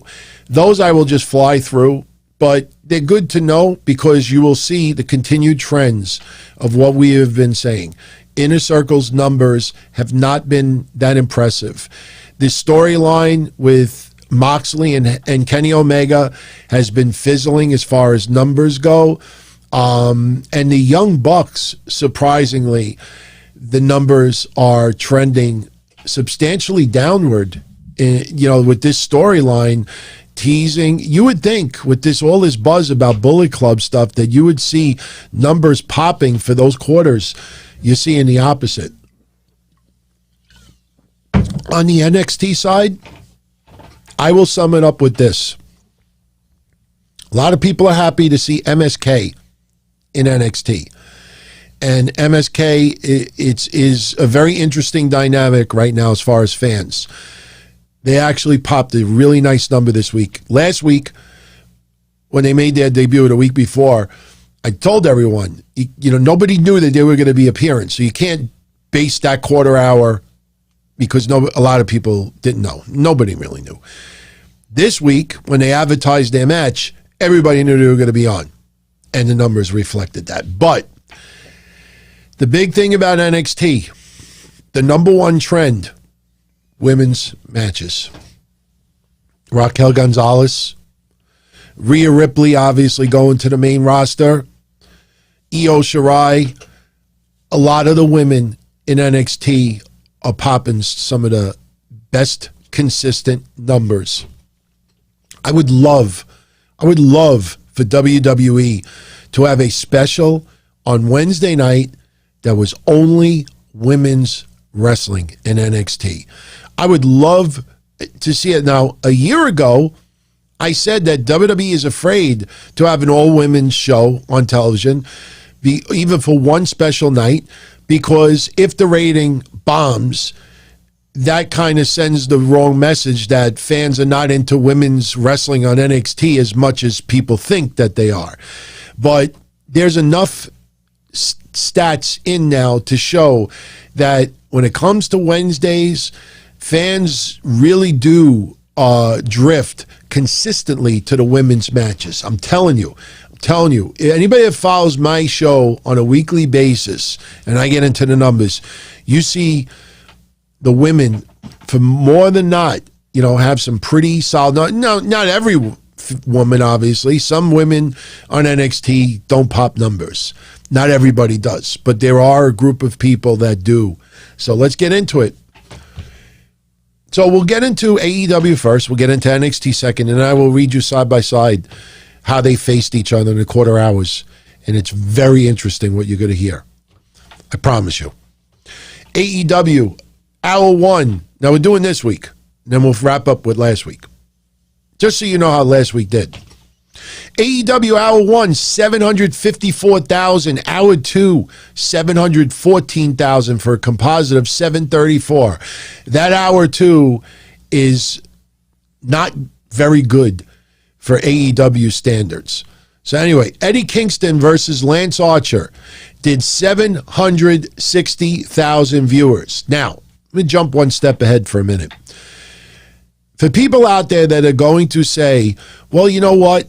A lot of people couldn't see that match and they tuned in 18 minutes in. So the second quarter hour would have recovered big time because so many fans couldn't see the first quarter hour because there was some technical difficulties.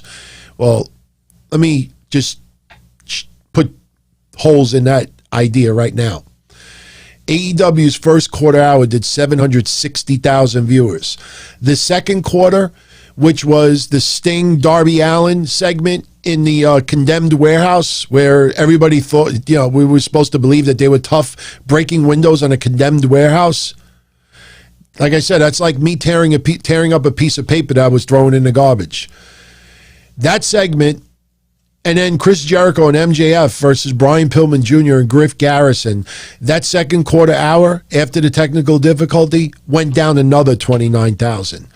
So all those viewers that they said couldn't see the first quarter hour, the second quarter hour went down even more. Now, if you say to me, well, on NXT side, maybe a lot of people on NXT were there because of AEW, and then the second quarter, they left NXT to go back to AEW. Well, NXT's first quarter hour did 832. MSK versus Killian Dane and Drake Maverick did 832. That actually beat Eddie Kingston versus Lance Archer. But the second quarter, which was the Kurt Stallion interview, and Dakota Kai and Raquel Gonzalez versus Jessie Camilla and Aaliyah, that went down only 12,000 viewers. AEW's quarter hour went down 29,000 viewers. So that second quarter hour, when technical difficulties restored, those two shows combined lost 40,000 viewers. They both went down. So that just shows you right there that's bullshit. So anyway, let's get back to AEW. So Sting and Darby Allin, Jericho and MJF versus the Varsity Blondes went down almost 30,000 viewers. Pac's interview, Shaq's challenge, Cody accepting it, the whole segment with Red Velvet, that rating jumped 57,000 viewers to 788,000. Cody still is Teflon in AEW. Cody's numbers always impress. Wait till I give you the quarter hour number of Cody versus pretty lousy Peter Avalon. Wait. Oh, wait. Adam Hangman Page versus Ryan Nemeth and the Matt Hardy, Adam Page back and forth that followed. That rating did 737,000 viewers, a drop of 51,000. Jungle Boy versus Dax Harwood. Great match. We praised it to death. Be surprised. Well, good news is the match rating only went down 1,000 viewers. The bad news is the match rating went down 1,000 viewers. It kept its rating, but it didn't. People that were channel surfing didn't stay stuck on that match, so it went down. The finish of that match, Team Taz's promo, and then Britt Baker versus Shauna. That dropped another 24,000 viewers. The finish of Britt Baker versus Shauna, Thunder Rosa hitting the ring, the backstage segment with MJF and Sammy Guevara, and the backstage segment with the Young Bucks, the Good Brothers, Kenny Omega and Don Callis, that only rose 3,000 viewers. Surprising. Here's the best part. The Young Bucks and the Good Brothers versus the Dark Order and everything that happened afterwards, that rating went down 19,000 viewers to 696. You think about a lot of these quarter hours breaking 1 million a couple of weeks ago, and not just because Brody Lee passed. And your main event, this huge storyline, your ratings went down 20,000 viewers. Now, for anyone's going to say to me, Well, maybe they tuned into NXT's main event. That's why the ratings went down. NXT's main event only went up 4,000 viewers. What does that tell you? When I get into side-by-sides, you'll see the trend that as the shows go on, fans are tuning off the channel for both shows. NXT had the opportunity to beat the shit out of AEW in the ratings this week, and the second hour always does them in. So now we go to NXT. Hour 1, 789,000 viewers. Hour 2, 652,000 viewers for a composite of 720,000. Opening quarter of MSK versus Killian Dane and Drake Maverick did 832,000 viewers. Kurt Stallion's interview and the match between Jessi Kamea and Aaliyah versus Raquel Gonzalez and Dakota Kai only dropped 12,000 viewers to 820. 820 is a very impressive number for those women. Johnny Gargano and the Way doing a backstage interview, Scarlett with the tarot cards, and the match between Tyler Rust and Dante Rios only dropped 35,000 viewers to 785. That's impressive. That did a bigger number by almost 100,000 viewers than the Young Bucks and the Good Brothers versus the Dark Order. Think about that for a minute. Finn Balor and Kyle O'Reilly's promo, and then the Grizzled Young Veterans versus Kushida and Leon Ruff. Pretty much what I've been saying about the Grizzled Young Veterans. Nobody this week has sold me so far why they should be a ratings draw for me. That quarter hour dropped 68,000 viewers. Not impressive at all. Kurt Stallion's segment backstage where he was injured, and then you had Tony Storm doing the interview and starting the three-way brawl with her, Mercedes Martinez, and Io Shirai. That dropped only 5,000 viewers to 712. But as you notice, that is the story of NXT that night. The sixth quarter, which was the very end of the confrontation with Tony Storm, Mercedes Martinez, and Io Shirai, Isaiah Swerve Scott's interview, and then his match against Bronson Reed, they better start taking notice about the horrible numbers Isaiah Swerve Scott scores, because that match, that quarter hour, dropped another 70,000 viewers. And guess what? On the AEW side, their quarter hour also went down. So it's not that fans are changing the channel to go watch AEW. They're just like, I'm done for the night. Quarter 7, which was the final moments of Bronson Reed versus Isaiah Swerve Scott. And then you had the segments that involved Timothy Thatcher and Tommaso Ciampa. That rating dropped 17,000 viewers to 625. And then your main event, Finn Balor and Kyle O'Reilly versus Oney Lorcan and Danny Burch. As I've been saying, Oney Lorcan and Danny Burch, they're impressive. Fans are not connected with them. That match only went up 4,000 viewers. Not impressed at all. So now if you look at NXT, this is amazing. NXT started with 832,000 viewers. And by the end of the night, they were down to 629. AEW started at 760, and they pretty much, didn't fluctuate too much. But in the end, they were down to 696,000 viewers. So let's do a head-to-head each quarter, and then I'll give you the trend. So NXT's number is going to be first, and then AEW's number is going to be second when I give you these numbers. NXT beat AEW the first quarter hour, 832 to 760. They beat AEW in the second quarter hour, 820 to 731. They almost tied the third quarter hour, 785 to 788. They almost tied quarter 4, which was 717 to 737. They almost tied quarter 5, which was 712 to 736. Then it nosedived. AEW beat NXT 712 to 642 for quarter 6. Quarter 7, they beat NXT 715 to 625. And the last quarter, AEW beat NXT 696 to 629. So when you look at NXT from beginning to end, remember, 720 is the average. 720 is the average. You ready?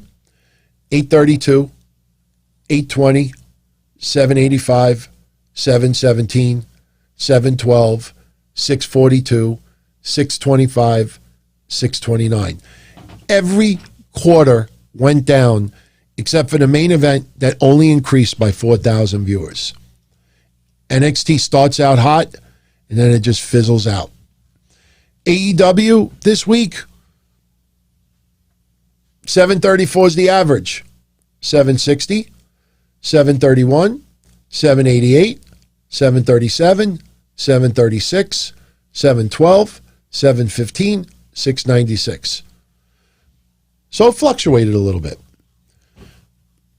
So, last week, obviously the numbers were much different last week, but still, you're going to be very fascinated with some of these numbers. I will give you this time NXT's numbers first. NXT last week, quarter one, 682. Quarter three, hour one, 682. Hour number two, 633 for a composite of 658,000 viewers. The opening match of Kushida and Leon Ruff versus Johnny Gargano and Austin Theory opened up at 739,000 viewers.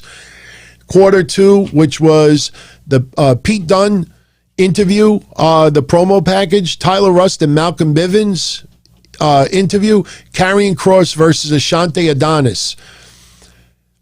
Look, I am a big supporter of Karrion Kross. They still have to spend a lot of time building him. But almost every time I mention Karrion Kross match, the numbers go down. His match with Ashante Adonis dropped 49,000 viewers to 690,000. The package that NXT put together of MSK, Fabian Aichner and Marcel Barthel versus the Lucha House Party, that dropped another 42,000 viewers to 648. The finish of that match, and then the segment with Tommaso Ciampa and Timothy Thatcher hyping up the Fight Pit match later on, that increased only 2,000 viewers to 650, but it didn't go down. Casey Catanzaro and Caden Carter versus Tony Storm and Mercedes Martinez scored 695,000 viewers, an increase of 45,000, the biggest increase of the whole night. Finn Balor promo, Tommaso Ciampa's promo right before the Fight Pit, and then that promo with Casey Catanzaro and Caden Carter after their win, along with Bronson Reed versus Tyler Rust, that rating dropped slightly, 10,000 viewers to 635. The Undisputed Era and Finn Balor's promo towards the end of the night, the interview with Santos Escobar, and then the promo with Killian Dane and Drake Maverick, that dropped another 40,000 viewers to 595. And then your main event, the Fight Pit match, Tommaso Ciampa versus Timothy Thatcher, which I thought was an awesome match. You'd be surprised. The rating only increased 13,000 viewers to 608,000. Pretty disappointing as far as that match goes. So now we go to AEW. Hour one, 890,000 viewers. Hour two, 818,000 viewers for a composite of 854. The opening match, the Dark Order and Hangman Page versus Jack Evans and Helico and Luther and Serpentico. And then the segment where they wanted Hangman Page and the Dark Order, and he said no. That opened up with 927,000 viewers. Pretty impressive. The second quarter, the interviews with MJF and Chris Jericho, and then the segment with Sting, Darby Allin, and Team Taz for the street fight. Jericho, MJF, Sting, Darby Allin, Team Taz. That rating dropped 70,000 viewers to 858,000. Sting's numbers are starting to drop. Quarter three, the Young Bucks and Don Callis. Remember when they beat up Don Callis? And then Cody Rhodes versus Peter Avalon. That quarter hour increased 35,000 viewers to 883,000. Peter Avalon, as much as we don't think he belongs on Dynamite, part of a pretty impressive quarter hour. The finish of that match, I guess the segment in the bar with FTR and Jurassic Express, and then Jon Moxley versus Nick Comoroto, that rating increased 10,000 viewers to 893. Eddie Kingston and Lance Archer promos hyping up for this week. The beginning of Private Party and Matt Hardy versus Top Flight and Matt Sydal, that dropped 46,000 viewers to 847. The finish of that match and the Inner Circle segment, that increased only 8,000 viewers to 855. You look at all the numbers, you see the trend going down. Layla Hirsch versus Penelope Ford, the interview with Miro and Chuck Taylor, Kenny Omega and Carl Anderson and Doug Gallows in the back beating up Pentagon, that rating dropped 80,000 viewers to 775. And the main event, the Inner Circle 3 tag team match, the winners pursue the tag titles. As we talked about Wednesday, why the fuck are they all still in the Battle Royal? The whole reason for this main event was to only have one team advance. Well, that rating only scored 793,000 viewers, an increase of 18,000 viewers. So now, let's just summarize. The average for NXT was 658, 739, 690, 648, 650, 695, 635, 595, 608. You see where they get these big drops and they don't recover?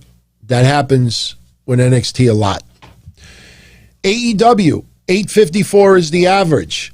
927, 858, 883, 893, 847, 855, 775, 793. See? You see the difference. This week with NXT, like I said, they could have beaten AEW if they had a better hour two. Too many vignettes, some matches with participants that are notorious for not getting great numbers, and then you rely on the main event, and the main event only goes up 4,000 viewers. Look at the Fight Pit. Look at the 2 quarters that occurred before the Fight Pit. You had people turning off the channel and they never went back. The whole thing we said last week. So anyway, those are your quarter hour ratings. So with that said, I am going to jet out of here. So don't forget, this Sunday, 6:45 p.m., starting a little bit early. I will have munchies. I will have plenty of beverages.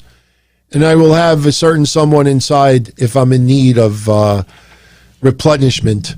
I don't have to get up and leave everybody here with just dead air. But, oh, yeah. Oh, thank you. SoFly, thank you for reminding me. Shit, I don't put stuff on the banners to tease people.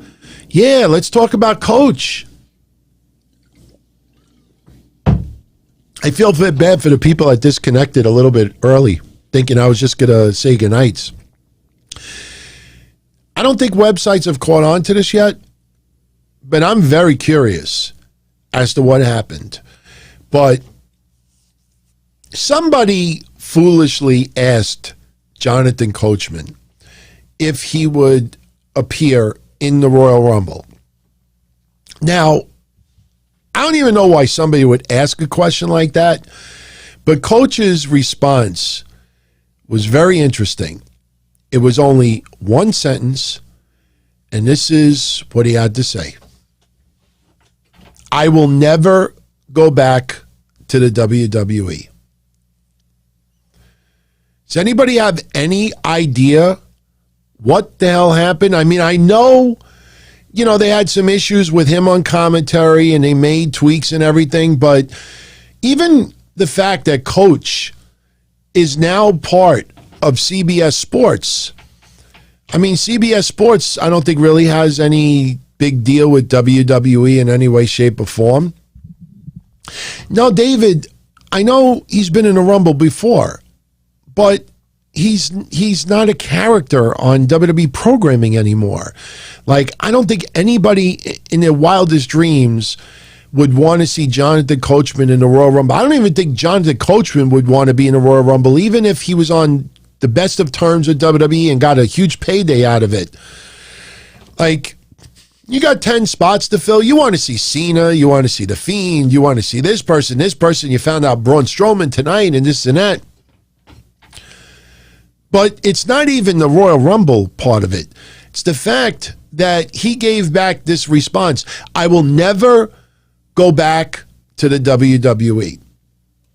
I'm a little surprised that the net hasn't picked up on this, because I want to know what the hell happened. It's definitely not just a contractual issue. That sounds angry. That sounds Mike Bennett angry. That sounds almost Ryback angry, even though Ryback, a lot of injuries in as well. But to just point blank say, and look, Chris, I agree with you. His last commentating job for the WWE was disappointing. No question. He has even admitted that. But the way you say that, that's anger. That is resentment. That is not disappointment on maybe a job not well done. That sounds like somebody was burned. I don't know the story. I'm not going to guess. I'm not going to lie and assume. I will try to get you the answers. But when I saw that, I'm like, whoa.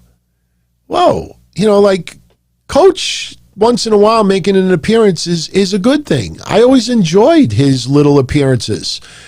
What the hell happened for him to say never? Bret Hart said never. Bruno said never. You know what I mean? CM Punk pretty much said never. Coach to say that? What the hell happened with Coach and WWE to get to that? I got to find out. Again, it's sad because, as I always say, a lot of people out there, unless they get a lot of hits, a lot of likes, and a lot of tweet banging, things like this, they'll just set aside. And then when someone else spends the time on it, that's when they'll cut and paste. And then if it gets a little traction, then suddenly they give a shit. I'll try to get you the answers. So, no, I don't know his song offhand. Want me to sing? I don't know his song offhand. But anyway, I'm going to get out of here. We're under 2 hours again, which is great, because my main intentions tonight was to discuss SmackDown, Royal Rumble predictions, Coach, obviously, and the ratings for AEW and NXT. So in the comment section, I'd love for you to comment about tonight's SmackDown, any of your predictions that you'd like to be heard. Post them in the comment section. Any of your predictions that are different from mine and some of your fellow members in the chat, post them. It'd be pretty cool to see if... Now, look, usually when we see the word edited in a comment, then you don't know if somebody edited it after a match result. So, post something, you stick to it, or be slick about it. You post it, you end up being wrong, delete the whole fucking comment and then rewrite it. Unfortunately, we see the timestamp, then we know that you posted it late anyway. But, definitely leave me some of your predictions. What do you think is going to go down? Especially if you have a totally different prediction on the men's Royal Rumble match and the women's Royal Rumble match, post it. Be pretty cool to see if some of you end up nailing it. So, no, I don't remember the cover of the theme. I don't really remember. That one is drawing blanks. I'll probably remember after the show is over. So, what was this song again? I did a cover of the Coach's theme? Wow, I don't really remember that. I don't remember that. Oh, by the way, since Alpha is bringing up comments, especially the chat room, I've been getting a bunch of you emailing and DMing me saying that you go back and watch the shows, you notice that your chats don't appear.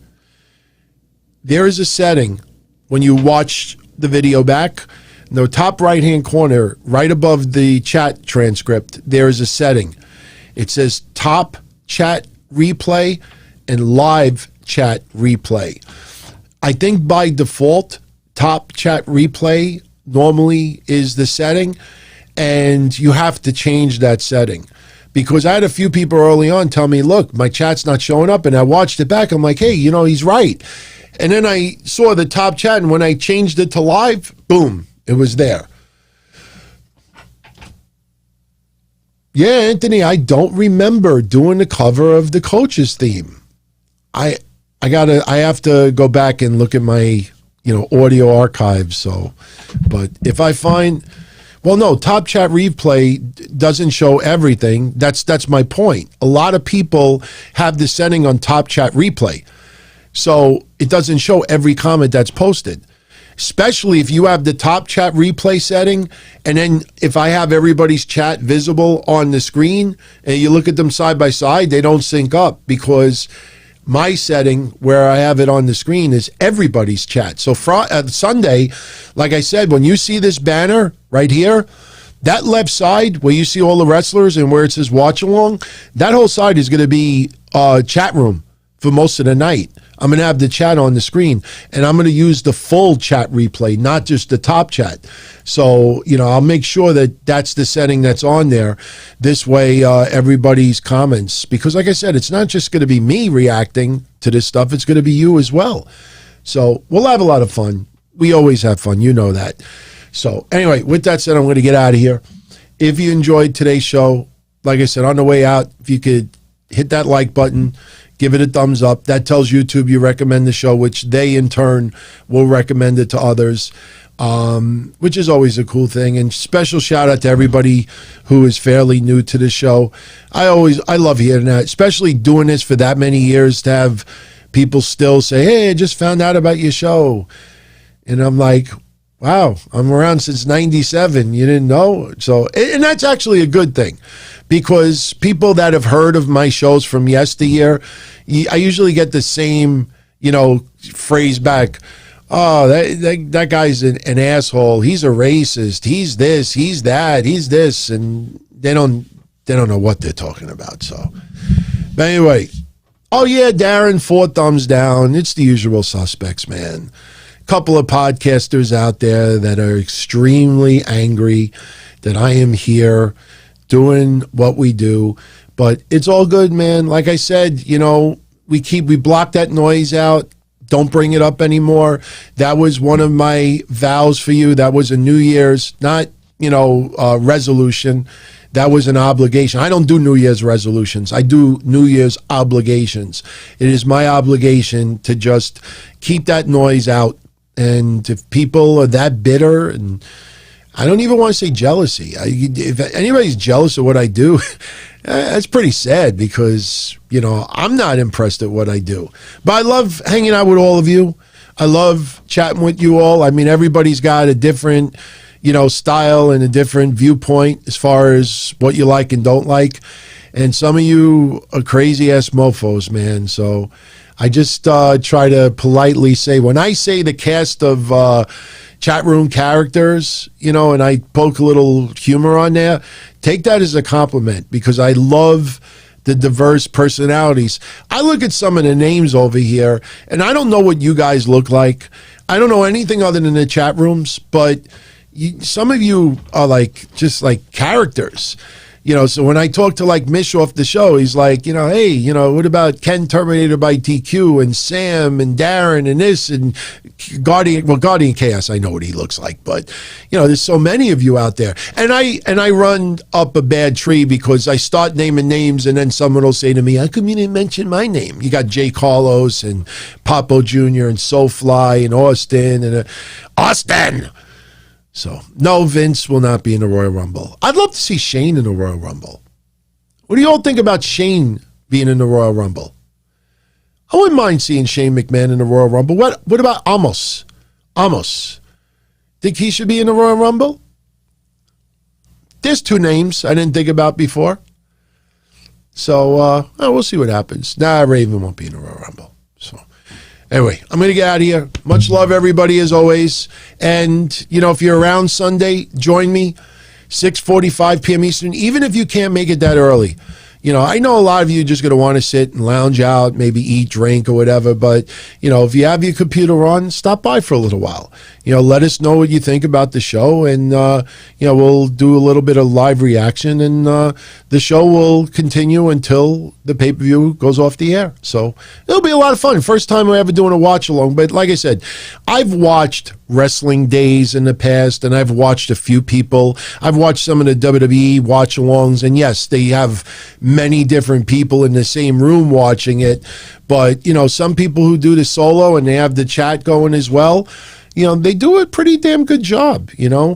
Even with these silences, you kind of go with. Now what I will do is I will have a graphic on the screen for each match that's going down, so this way, even I'll have timestamps too, but this way, even when you're looking at the chat, you'll know exactly what match we're talking about. So, and like I said, I am going to work on having that little countdown there. You see what an 05 is? I'm going to try to get a countdown thing going. So every time they do the countdown, we'll do it as well. But it'll be fun. It'll be fun. I think this is going to be a pretty good Royal Rumble. Not too many matches announced, which I think is a good thing. So, all right, everybody, I'm going to get out of here. So once again, have a great night. Be well. Stay safe. And I catch you all again Friday. No, today is Friday. What am I saying? Sunday, bloody Sunday. 6:45 p.m. Eastern. I almost said 10:05. So have a good weekend, everybody. Take care. And if you can't catch us Sunday night, enjoy the Royal Rumble. I think it's going to be a lot better than people think. So good night, everybody. Brock Lesnar's going to win it.